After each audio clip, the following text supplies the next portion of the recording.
Jusqu'à 9h, Good Morning Business. Bonjour Arnaud Cadart, donc chez Fleurnoy. Merci d'être avec nous parce que c'est un dossier qu'on adore avec l'or, parce qu'il y a tous les géants du luxe, tous les géants des calls qui sont conviés par les fonds activistes qui veulent inviter au conseil d'administration de Richemont, contrôlé, on le rappelle, par son président fondateur qui a 51% de droits de vote, mais seulement 10% du capital, qui gère mal son entreprise, parce que, ok, Cartier c'est bien, mais les autres c'est pas terrible, les Montblanc et Co. Donc du coup, c'est un dossier parfait. Est-ce que quand même on peut déverrouiller ce dossier? Est-ce que quand même il n'y a pas un contrôle de la part du président qui est indéboulonnable? Oui, c'est vrai que c'est un dossier qui est bien contrôlé par la famille Rupert. Je crois même que l'objectif de Bluebell dans cette affaire, l'investisseur, l'actionnaire activiste, c'est pas nécessairement de complètement mettre fin à cette structure de dual share, de double titre, de forme de titre qui permet à la famille Rupert, effectivement avec 10% d'intérêt économique, d'avoir 50% des droits de vote et le contrôle de fait de l'entreprise. Il y a Artisan aussi, mais Bluebell, il y a les deux. Hein. Exactement, il y a ces deux fonds, mais c'est vrai que c'est Bluebell qui a été le premier à mettre un petit peu, à sortir un peu ces dossiers-là, qui étaient un peu connus de la place, hein, on va pas se le cacher, mais c'est pas vraiment l'ambition de faire sauter tout à fait ce verrou, mais de faire prendre conscience au marché qu'il y a peut-être quelque chose. Notamment parce qu'on est peut-être sur la fin de l'histoire de Johann Rupert en tant que président de l'entreprise et qu'il y a peut-être effectivement un peu de valeur à délivrer de cet empire qui est sous performance, ça c'est à peu près clair. Richemont, c'est Cartier. Le reste, c'est que des points faibles, comme disait Christophe. Alors, Richemont, c'est les actifs vraiment performants de Richemont, c'est effectivement Cartier et Van Cleef, qu'on oublie parfois, mais qui a une très belle trajectoire. Ça représente environ 80% de la valeur de Richemont aujourd'hui.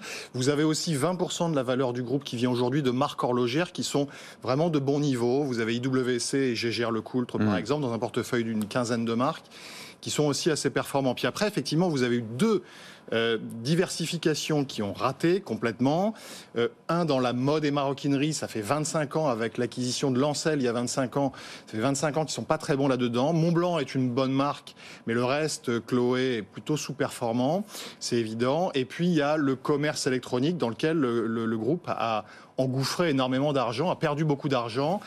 Et là, c'est aussi un peu le gros problème de cette entreprise, qui n'a pas reversé l'énorme trésorerie qu'il avait historiquement, qui a préféré le réinvestir dans ses actifs qui ont été une catastrophe pour l'actionnaire. Ouais, ils auraient pu par exemple rendre l'argent aux actionnaires pour que eux effectivement investissent là où il fallait aller. D'où le problème de gouvernance, c'est effectivement que l'intérêt économique de mettre la main sur cet argent n'est pas énorme pour Johann Rupert. Ce qui va être fascinant, c'est ce qui va se passer à l'AG, bien sûr, au conseil d'administration aussi, parce que là, on fait rentrer les loups dans la bergerie. C'est-à-dire que j'ai vu que, notamment, les fonds activistes proposaient de nommer un ancien de LVMH au conseil, que du coup, Johann Rupert voulait faire rentrer un ancien d'Hermès au conseil. Si on fait rentrer LVMH, Hermès au conseil, ça va mal finir quand même, non? Oui, le conseil d'administration, ça va être un peu plus chahuté que par le passé en Suisse.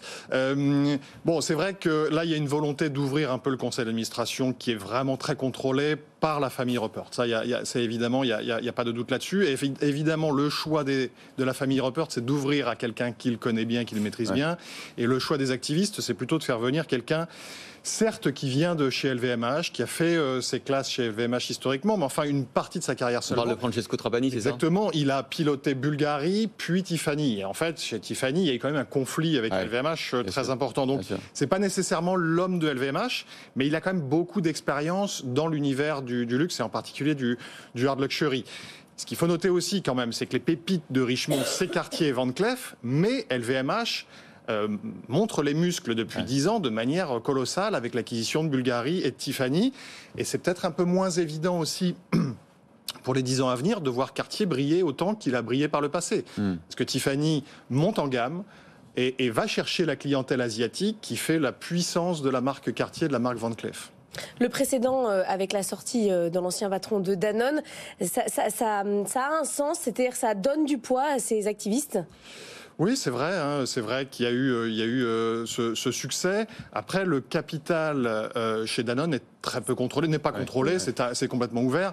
Là, on est quand même sur une structure qui est quand même bien cadenassée par la famille Ruppert et qui sera encore une fois très difficile. Donc c'est plutôt une situation à la Lagardère, sans le passif financier de Lagardère et sans les difficultés tout à fait opérationnelles d'un Lagardère. Ça veut dire, Arnaud Cadart, que ça va prendre du temps, qu'aujourd'hui, à l'Assemblée Générale, il ne va pas se passer grand-chose, ou quand même on va faire rentrer des gens au Conseil? Il va y avoir cette ouverture quand même, il va y avoir je pense, cet accès au Conseil d'administration voté par les parts A, celles qui sont celles du grand public, on va dire. Donc ça, c'est plutôt un signe d'ouverture et ça peut ouvrir une spéculation supplémentaire sur l'après Johan Ruppert et pourquoi pas remettre un peu le dossier Kering à l'ordre du jour. Et ils ont raison de dire, quand on compare avec les calls français, les performances boursières de Richemont sont pas au rendez-vous. C'est sous-performant, oui.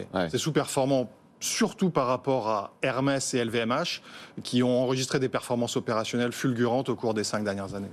Merci beaucoup, Arnaud Cadart, Gérard Archon chez Fleur Noir. On va suivre évidemment cette Assemblée Générale. Votre pari, il va quand même se passer des choses. On va faire rentrer des tiers au Conseil. Il y a cette ouverture. C'est le début de la fin ou c'est le début du début? C'est le début de la fin peut-être. Ah, quand même. À horizon long. Bon.